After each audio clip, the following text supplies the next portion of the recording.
I never knew what he wanted. And I don't think he ever knew. Well, I guess I can't tell you much more, enough?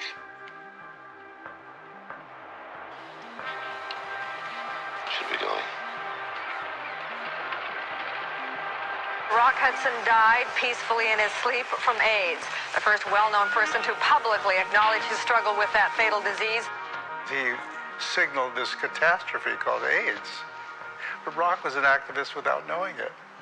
Since AIDS is primarily a disease associated with homosexuals, talk of Hudson's lifestyle has surfaced. They needed someone to say that he was gay, and the story would be told, and I didn't want it to be told in the way that the people in Hollywood wanted it told.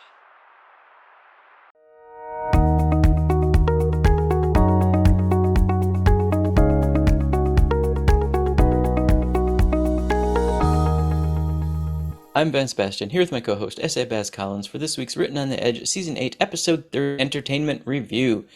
Baz and I will be giving our thoughts and reviews of Rock Hudson, All That Heaven Allowed, documentary on HBO/Max, now just called Max, and exploring how it relates to queer life as well as discussing its strengths and flaws.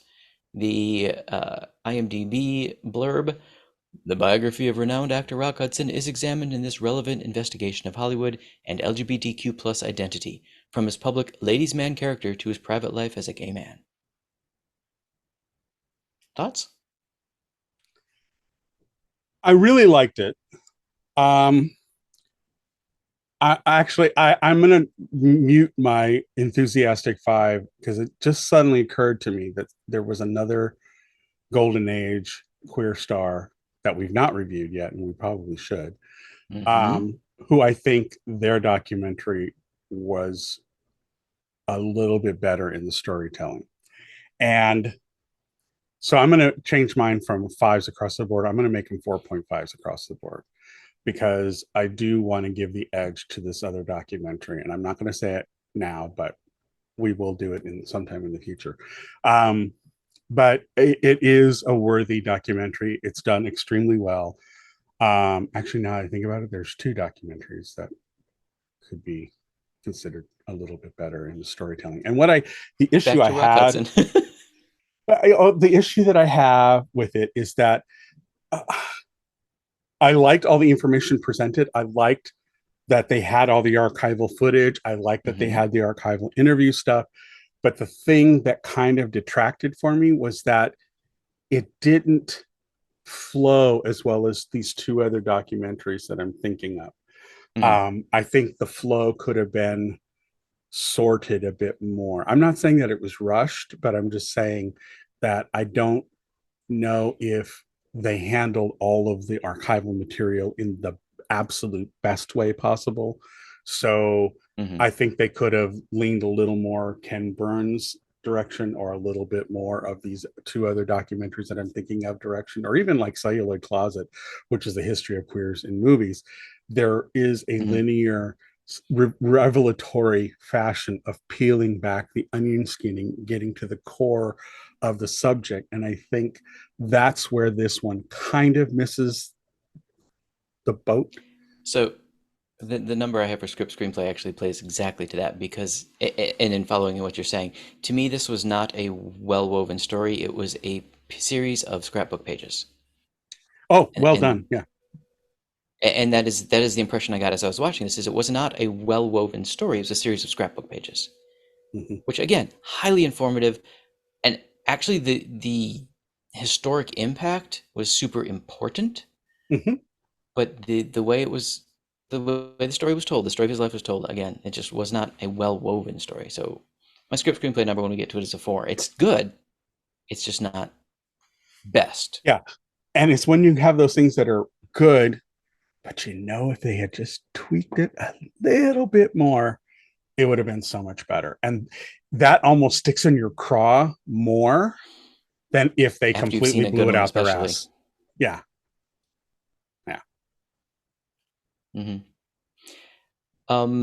So for those of you who don't know Rock Hudson's story, 1, shame on you.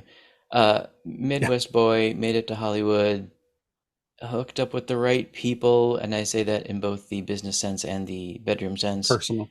And a career was born, and everyone who spoke of him talked about his love for life and his love for living, and the fact that Hollywood tamped down the truth about him to build an image of a macho man. The macho man in many respects. The macho man of the era. The ladies' man. Mm-hmm. And they did the same thing to Cary Grant, too. I mean, there's several of them that are in that same vein. Mm-hmm. And everybody who was interviewed who knew Rock talked about just his love of life and how wonderful it could have been if he could have been fully out and himself and still done what he loved. And the fact that he was a very nice man, too. He was a very nice man. Everybody said that. Like everybody said that.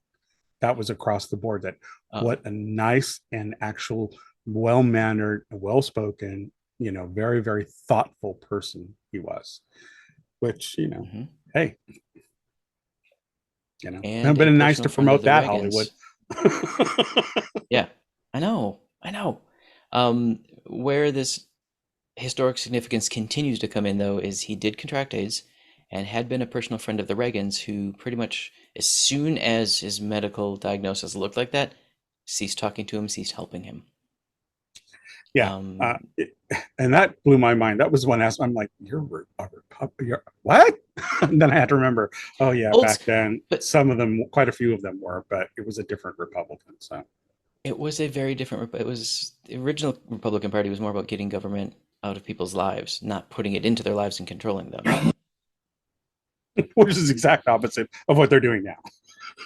Oh, I know. That's why I phrased it that way. Yeah. But nearing his deathbed, on his deathbed, he allowed the news to be released, which allowed America to see a well-known face attached to a disease that nobody wanted to look at, nobody wanted to talk about, nobody wanted to be associated with, and suddenly they had to. And a lot of his friends, especially like Elizabeth Taylor, credit him for them the voice they needed to start campaigning for AIDS research and rights for people with AIDS and everything they needed to do in the 80s and 90s to actually mobilize the fight against this disease. They credit him with being the face that gave them the power to start. I would have actually documentary. I would have really liked to have gone back in time to Freddie Mercury and find out what his thoughts were when that whole thing came up with Rock, because Freddie had the same situation where it was, not released until it was to the point where it was so evident there was no way to deny something was really, really wrong. And of course, the first thing everyone ran to was that, because it was the big identifier of you had the virus, is the wasting away and all that kind of stuff. And it was really starting to show in the last videos that Freddie filmed. And so I'd like to go back and find out what his thoughts were at that moment when somebody that big, that well known, whether it made him more afraid or whether he felt at least a little emboldened, that somebody else in his world of fame was dealing with it, and then the same thing with George Michael, the number that it did on him. So, we have a history of this stuff. Another one is Luther Vandross. There are countless gay men that had to live this life and dealt with the disease and, could not come to grips with it enough to actually put their name out there until it was almost too late, and sometimes too late. But, at least Rock was brave. And to be honest, he gets my man of the century vote because he did something that took a lot of guts, especially at a time when it was his most vulnerable. Yeah. And he knew it would erase everything he had done in his career, and he did it anyway. So I know you gave your numbers already. Mine are not across the board, which is I think why I'm going to share them. Production quality 4.5. They had archival footage. The people they interviewed well and in good settings, and they got the good stories out of them. But screenplay I gave a 4, as I said earlier, because it was not a good weave of a story. It was a scrapbook, an important scrapbook, but a scrapbook. Sound lighting score, I give it a 4. It's archival footage and documentary style. It was exactly what it needed to be. Same with art direction costuming. It was historic costuming. The thing I will point out is the real people, I should say the non-celebrities in his life who were his friends, got to wear jeans and t-shirts for their interviews, which was kind of cool. Amstead Casting Maupin 4.5. didn't wear t-shirt. True, but I don't consider him a non-celebrity. He's celebrity. Well, he's not a screen star, but he's celebrity. Yeah. Casting 4.5, they got some big names, but they also did cast, like I said, his friends who were non-celebrity who were willing to come and talk. So 4.5 on that one. Kudos. Directing 4 for the same reason as script screenplay. It wasn't woven well. Queer themes presented 4. It kind of only touched on AIDS and being a closeted gay man. It didn't really go into other elements of queer life. So my personal overall is a 4. Important documentary, hopeful and sad all at the same time. It's definitely got emotional content, and I enjoyed it. There you go. It's a quick side note just for people. If you want to see, Amstead Maupin did have a friendship and a interaction with Rock that was also very personal and intimate, but he wove it into Tales of the City. So it's actually Mouse, the character Mouse Michael in the Tales of the City stories, actually goes down to Hollywood, meets Rock Hudson, has an affair with him or has some dalliance time with him. And it's part of the lexicon and the overall canon of Tales of the City. So there's that part of it too. So just kind of a neat thing to know that there is something out there that you can read that actually is real life that Amstead, the author, wove in.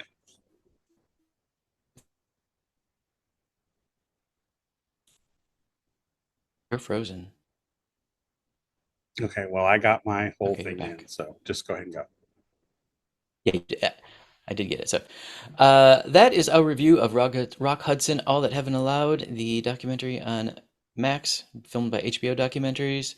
We at Written on the Edge are proud to introduce you to this kind of media. Please like, subscribe, support us so that we can continue to do so. Show is produced by Rograms Media. For our disclaimers, links to social media, our listen stations, or to sign up as a guest, visit www.rotepodcast.com. Tune in next week for your queer media fix. Bye-bye.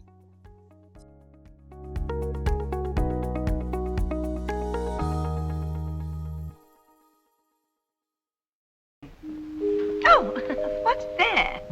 Closing time. The bums rush in melody, dear.